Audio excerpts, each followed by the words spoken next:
আসসালামু আলাইকুম ওরহমতুল্লাহি ওয়াবারাকাতুহ।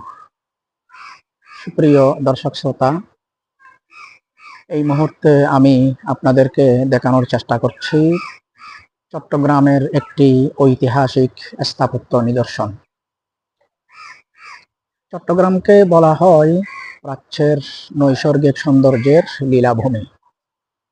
সত্যিকার অর্থেই পুরো চট্টগ্রাম মহান আল্লাহর এক প্রাকৃতিক নিয়ামতে ভরপুর।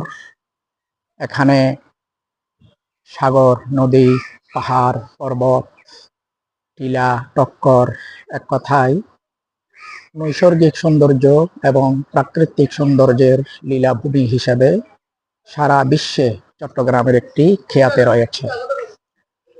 প্রিয় দর্শক শ্রোতা, এটি হচ্ছে চট্টগ্রামের একটি প্রাচীন এবং ঐতিহাসিক হাসপাতাল। এটাকে চট্টগ্রাম জেনারেল হাসপাতাল হিসেবে অভিহিত করা হয়।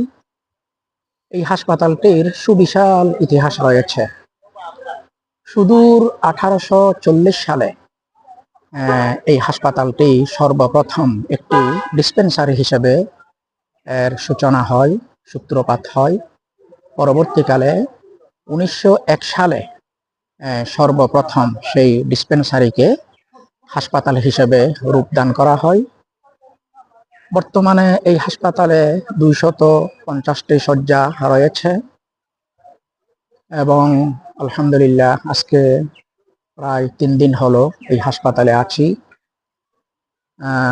সরকারের ভালো কাজের প্রশংসা অবশ্যই করতে হয়। আলহামদুলিল্লাহ আজকে 2-3 দিন ধরে এখানে এই হাসপাতালের যেই সেবা দেখলাম, ডাক্তারদের যেই আন্তরিকতা, নার্সদের যেই আন্তরিকতা এবং খাবারের মান এবং পরিষ্কার পরিচ্ছন্নতা, সর্বদিক দিয়ে এক কথায় এই হাসপাতাল সত্যিকার অর্থেই বিরাট প্রশংসার দাবিদার। সুপ্রিয় দর্শক শ্রোতা, আমি প্রথমেই বলতে ভুলে গিয়েছি, এই হাসপাতাল চট্টগ্রাম জেনারেল হাসপাতাল হিসেবে পরিচিত হলেও এটি চট্টগ্রাম 250 শয্যা বিশিষ্ট জেনারেল হাসপাতাল হিসেবে এর খ্যাতি রয়েছে। এটি চট্টগ্রাম শহরের প্রাণ কেন্দ্র আন্দরকিল্লায় অবস্থিত এবং এখানে একটি পাহাড় রয়েছে। এই পাহাড়ের নাম রংমহল পাহাড়। একসময় এটি আরাকান দুর্গ নামে খ্যাত ছিল।